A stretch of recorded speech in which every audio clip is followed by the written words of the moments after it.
हमारा initial topic था death. इसके अंदर जब एक पार्टनर डिसीज हो रहा था तो ऐसे केस में हमने न्यू पीएसआर गेनिंग रेशो निकाला है अभी तक, राइट। तो न्यू पीएसआर कब निकाला है? जब एक नया जो एग्जिस्टिंग पार्टनर था, सपोज एबीसी 3 पार्टनर थे, उनमें से एक चला गया, तो पीएसआर कैसे निकाल रहे थे हम? सपोज अगर एक पार्टनर था, ए बी और सी, ये 3 थे, ये चला गया, इनका रेशो हम मान लेते हैं इस तरह से था, ठीक है। तो अब यहाँ पे क्या हो जाएगा? न्यू रेशो क्या हो जाएगा? ये तो काट ही देंगे, और न्यू रेशो आपका क्या हो जाएगा? 5:3। ये क्यों होगा? ये हमने कल वाली क्लास के अंदर एक्सप्लेन किया था प्रॉफिट, ठीक है। क्यों होगा? पहले प्रॉफिट जो था वो 10 हिस्सों में बट रहा था, अब 8 हिस्सों में बटेगा और दोनों में भी आपस में सहमत हो जाएगा। ये कब कौन से केस में होगा? आप अभी जब आप बहुत सारे क्वेश्चन सॉल्व कर रहे हो ना, तो आप अब तो करते जा रहे हो, ठीक है, मैम ने ऐसे बता दिया ऐसे करना है, लेकिन जब बहुत सारे इकट्ठे हो जाएंगे, एडमिशन भी, रिटायरमेंट भी, डेथ भी, जब खुद से करने बैठोगे तो तुम कंफ्यूज होगे कि ये कहाँ फॉलो करना था, और जब सेक्रीफाइस गेन निकालते हैं वो कहाँ पे निकालते हैं, या फिर न्यू पीएसआर कब वो प्लस माइनस होके कैसे निकलता है, ये बहुत सारी चीजों में कंफ्यूजन आती है, ठीक है। तो अभी ये इंफॉर्मेशन किसके लिए? आपको सिर्फ ये बोला है एबीसी 3 पार्टनर थे, एक चला गया, बस, और क्वेश्चन आपका यही खत्म। ये नहीं बताया आगे कौन गेन करेगा, कितना गेन करेगा, या जो जा रहा है वो किसको देके जाएगा, या उसके जाने का किसको फायदा होगा, ऐसा कोई इन्फॉर्मेशन नहीं है।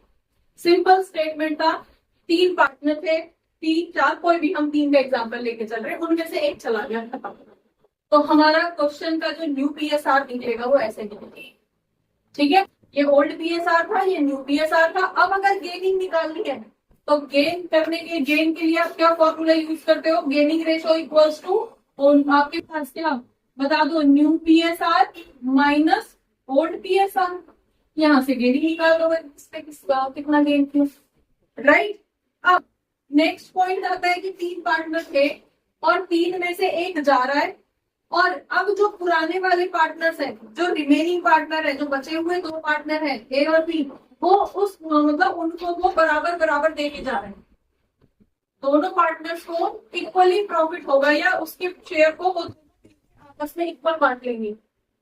इक्वल बांटने का क्या था? इसका शेयर था कितना? 2/10।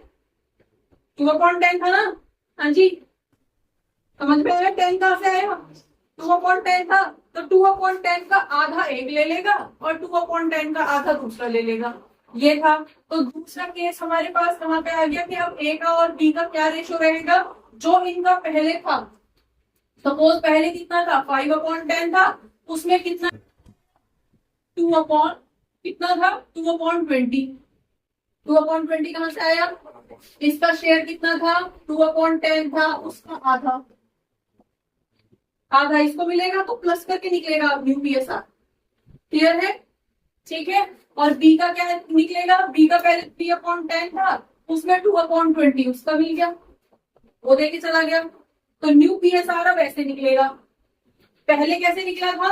ऐसे, ठीक है। सिंपली पहले जो रेशो था वो 5/10 था, अब वो रेशो जो है 5/8 हो गया, क्योंकि एक चला गया जिसका रेशो 2 था, क्लियर। तो हमें कुछ कैलकुलेशन करने की जरूरत नहीं पड़ी, यहीं से पीएसआर न्यू पीएसआर निकल गया।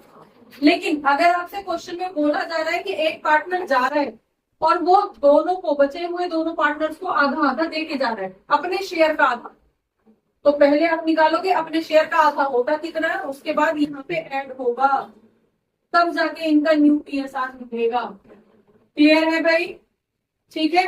तो इसी से रिलेटेड हमने कुछ जो क्वेश्चन आपने स्टार्टिंग वाले किए थे, सेम आपके डेथ में भी कर रहे हैं, और इससे पहले रिटायरमेंट में भी सेम ही क्वेश्चन इसी तरह के किए थे, वहां भी जा रहा था, यहाँ भी जा रहा है, राइट, ठीक है। अब नेक्स्ट एक क्वेश्चन उसके अंदर था कि जो मीन्स आपको एक क्वेश्चन, एक स्टेटमेंट दे रखा है कि न्यू पार्टनर एबीसी पार्टनर थे, राइट। अब इनमें से एक तो जा रहा है, ये चला गया, लेकिन अब ये जो पुराने वाले पार्टनर्स हैं, जो अभी रिमेनिंग पार्टनर्स हैं, वो अपना न्यू पीएसआर, सपोज पहले यहाँ पे कितना था? 5:3:2 था, ये भाई साहब चले गए, तो रेशो इनका कितना होना चाहिए था? 5:3 होना चाहिए था, अगर कोई इंफॉर्मेशन नहीं होती तो। लेकिन साथ में आपसे बोल दिया कि अब वो अपना शेयर 2:1 में बांटेंगे, क्लियर। एक लाइन और लगा दी क्वेश्चन में कि अब वो अपना शेयर 2:1 में शेयर करेंगे। क्लियर हो गया? तो ऐसे केस में अब ये रेशो नहीं बदलेगा, न्यू पीएसआर अब आपका ये होगा। समझ में आ गया? तीनों केस क्लियर है। यहाँ पे सिर्फ ज्यादा नहीं थी तो बचा हुआ रेशो आपने न्यू पीएसआर डिक्लेयर कर दिया। डन। यहाँ पे भाई साहब जा रहे हैं और ये अनाउंस करके जा रहे हैं कि आधा तू ले ले भाई, आधा तू ले ले, दोनों मेरे भाई हो। राइट? अब जब मैं जाऊंगा तो दोनों मिलके फेयरवेल दे देना, मुझे दोनों मिलके पार्टी दे देना।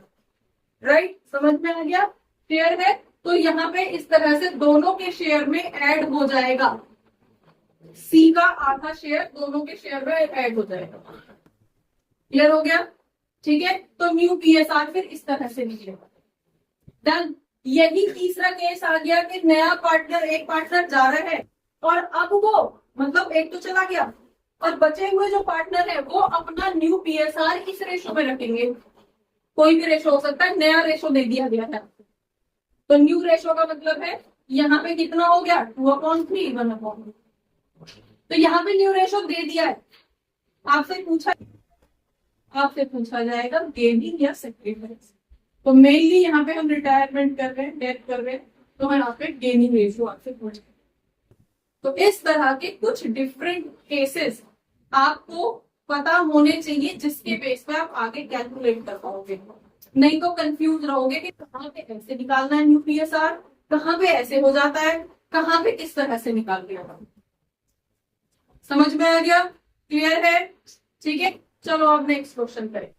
बच्चों होपफुली बहुत सारे डाउट्स इस क्लास से रिलेटेड, इस टॉपिक से रिलेटेड आपके क्लियर हुए होंगे इस क्लास को देखने के बाद में। अगर रियली आपके कुछ डाउट्स क्लियर हुए हैं, आपको ये क्लास अच्छी लगी है, तो आप इसको लाइक करिए, सब्सक्राइब करिए और अपने फ्रेंड्स के साथ शेयर करिए।